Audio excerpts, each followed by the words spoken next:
Woo! Kids are back in school. So it's a crazy day. A lot of parents, this is like full time, full on. Oh my God, I got to get someone to do my eyebrows. That's what I got to do. I got to watch an eyebrow class. That's what I got to do. I got to get a tutorial on YouTube and watch someone to do so that I can do my eyebrows. I could do my lips. I could just like, what a day. I had to take my grandson to school today, and Starbucks was not open. They didn't open until 9:30 this morning, so that kind of threw me off for everything. And so we had to go somewhere else. So I had to go somewhere else to get my coffee this morning. Still got my coffee, but I had to go to a different place so that, it just sort of like your whole routine was set into a different a different course. But that's okay. That's okay. That's just, you got to go with it. You just got to go with it. You can't go and get your shit in the knot, because I mean it's not going to help you any. So what is going on? Let me take a look at some of my notes here and what's happening and the changes that are going on, workflow, lifestyle. This is all of us just moving along and going into a new direction. I mean, we're in Virgo season. Virgo season is about details and yes, for those who want to know, I have not moved my believe sign. It is still cricket. I just noticed that. The only time I actually sort of look at it is either when I get up there to dust and then I straighten it and then it goes cricket again. And I guess I haven't gone up there to really do a thorough dusting at that part of my office. Just on this part where it's in front of me. That's it. So today, what a beautiful day. The sun is out. It's beautiful. It's beautiful blue sky. It's getting warm outside. It's nice. I love it. I love days like this because it is a very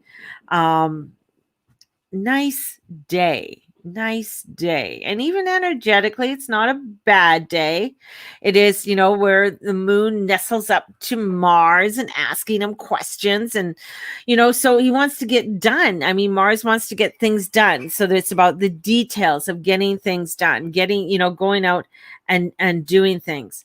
Not so much about, if somebody's negotiating with you. I wouldn't sign anything particularly today, because the negotiations, I mean, things are going to be a little bit cray because Mercury's grumpy. He's grumpy, slowing down, and he's going to be going retrograde in Libra. So he's slowing down. And this is where I come out and I let all my people who've taken the karmic release, and I'm going to come out and start telling you guys, is that those who've taken the karmic release, you might be feeling a little bit of this bumpiness that's going to be coming up with Mercury retrograde, because it has to do with karmic relationships, and that's relationships on all levels. So you might be feeling this coming up a little bit more. And this is for you to finally resolve, let go, let it out, because that's what Libra is. Libra is the sign of relationships. It's a sign of balancing. So for instance, when Pluto was going through till about 1984. So Pluto was going through there, and in about 83, about 81, in around the early 80s, 80, 81, that's when, I think it was 83, Saturn went in there. Saturn was in there. I don't have my notes in front of me. Anyway, Saturn was in there. But Saturn conjunct Pluto when it was in there. And then went on, and that was 83. That was the last time that there was a Saturn Pluto conjunction in air. And then what moved us really into the air energy was when we had that Saturn Pluto, when Saturn Jupiter conjunction in Aquarius. Really, that was the real, because they haven't done that in air. Anyways, so go back to what you were talking about, Mary. So when it came to relationships, the way relationships really started to change was in the 80s, and that had to do with Pluto being in Libra. wanting to look at new ways to balance out relationships, wanting to look at new types of relationships and all kinds of relationships. And with Pluto being in Libra when he was there and Saturn came in, that means the structure of the relationships were changing. Now, let's fast forward to where we are now. Pluto's in Capricorn. What does Capricorn represent? Okay, I'm going to get back to the relationships. But Pluto, in Capricorn represents our world, the structure of our world, the makeup of our world, how we are structured, and the institutions that is run by it. And with Pluto being in there, he's taking a look at it. He's taking a look at the financial and health, because what Earth rules are two things. They have to do with health and wealth. So everything to do with health and wealth is getting looked at in a new way, in a new understanding of it, and what that means to our day-to-day world. So we're having a whole new look at it. And with Saturn going into Aquarius, and this Aquarius energy gets us to look at things in a so-called scientific way. Yet the scientific way with Saturn in Aquarius is an alchemy way. That means that they question and look and wanting to find out answers and debate. That's Saturn in Aquarius. Okay. So when I'm talking about relationships, and we're going back to Mercury in relationships, this is bringing up things, relationships within your life that in this lifetime and even in past lifetimes that are needing to be resolved. And that's what Libra does. Libra makes changes within the relationships. When Pluto was there, made changes, high rates of divorce. We began to have gay marriages. And so we started to see things starting to change and evolve, what it meant around marriage and relationships on all types and all levels. Hence, this is where when Mercury's going through here, this is really raising up a lot of those issues when it comes to divorce, when it comes to our significant others, our workplace. All of that is going to be explored. Now, Mercury's in his what we call shadow phase before he fully goes retrograde. That means he's going to cover the spot in Libra that he's going to retrograde back over. So this time between now and the 26th there's going to be some things that are going to be raised relationship-wise on all level. And we're going to be seeing it not only in our personal life, we might be seeing it in the outside world. And what that relationship looks like. What does that mean? How does that feel? And this is where, when we start to observe it, we get to observe it in a unique way. We can observe it in a way that is, let's per se, like Pandora's box. We can observe it where we open it up and we can see all the crazy spites are coming all out. And they're going all over the place. And we can observe it and just like, oh my God, this is so stressful. We can see, or we can look further into it and say, this is what it did for me. This is what I learned from it. And this is where I need to go. So it gets you to look at things in new ways and resolve it in a new way, which is beautiful. And that's what we want. We want you to resolve things in a new way, in a unique way that allows for you to bring in change that's needed in the world and needed in your world. So we have that. And with Mercury, or with Mars and the moon, it's getting you to really look at it in a finite way, in a very unique way. Plus, there's a grand trine in Earth. So grand trine means that it's all points are in an Earth sign. So we have Sun, Uranus, Pluto, all making a trine. They make this lovely little trine. And it's a grand trine because it's all in the Earth signs. And being a grand trine, that means that there is an opening, or where we are able to really work with this in a more harmonious way. Trines are nice. Trines allow us to see things in new ways and new opportunities. Trines help us to resolve things in a more peaceful, harmonious way. So we have that.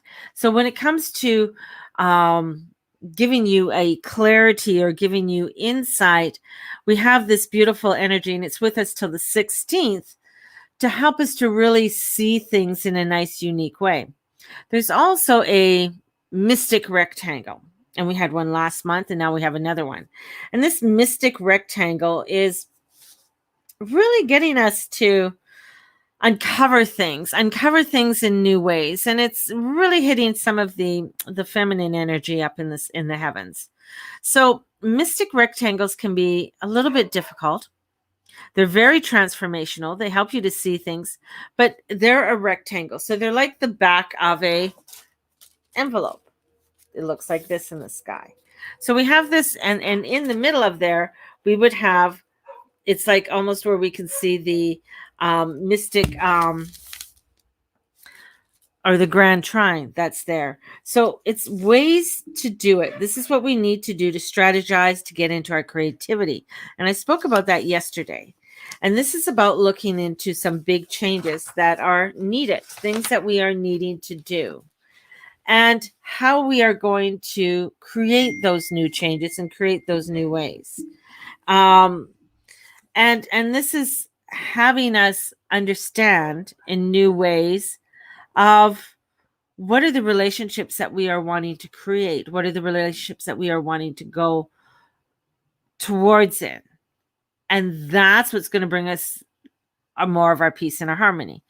And we're going to be finding that sometimes some will be forced, or that we feel we have no choice. But we always have choices, and that's what God says. We always have a choice. You know, the God says that too.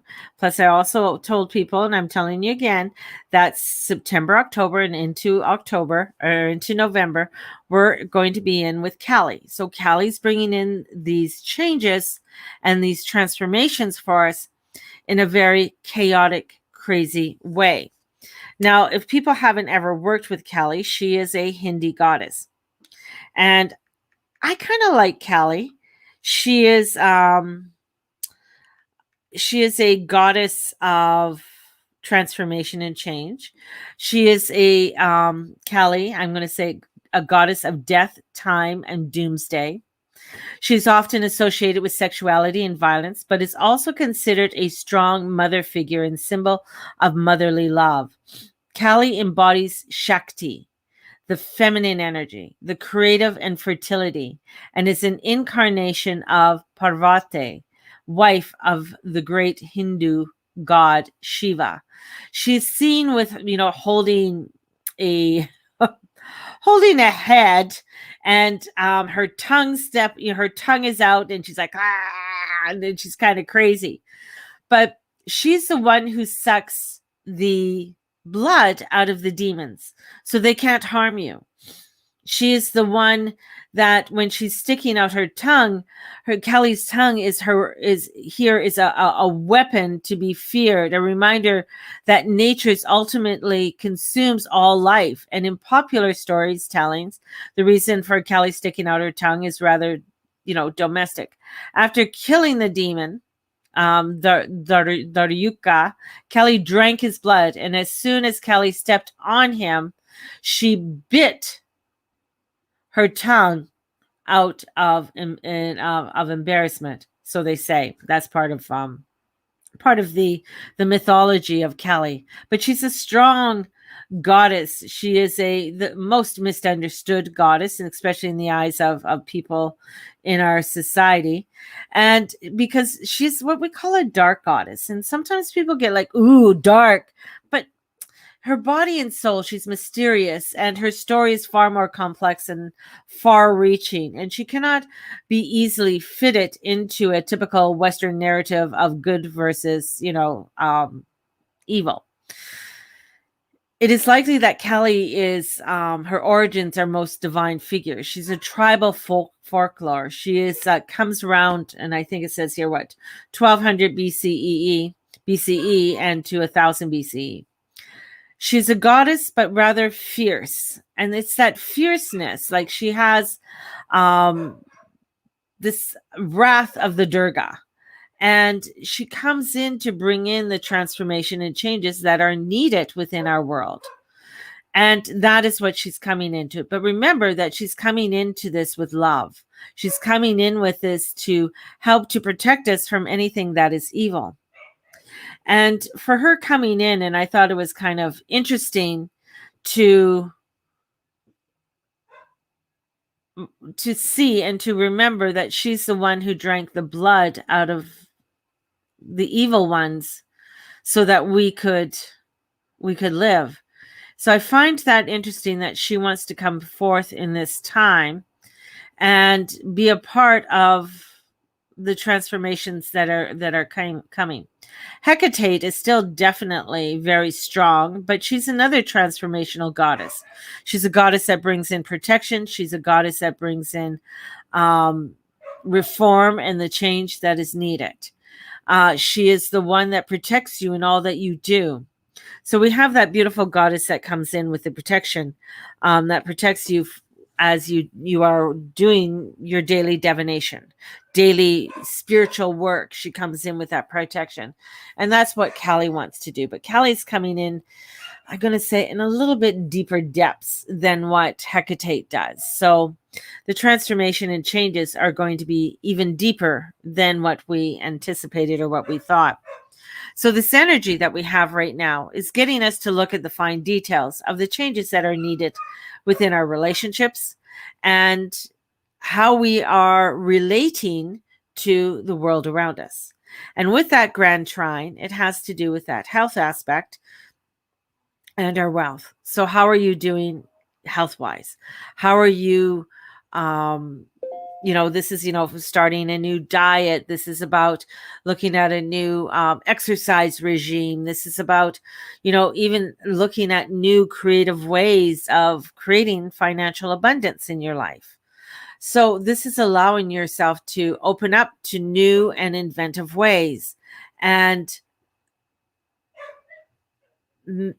creating the changes that you are desiring at this time. So it is a good day. It is a beautiful day. And I think it's a day that can really bring in some positive transformation and changes that are really needed at this time. And staying in our power and staying and looking at, not focusing on the sprites that are causing chaos, but focus on what's deeper inside of us and the challenges that we are coming towards that we need to overcome and to move to a place that is bringing us more joy, more peace, more love within our life. That is it. So I'm going to leave it on that note, and I'm going to send you guys off with so much love today.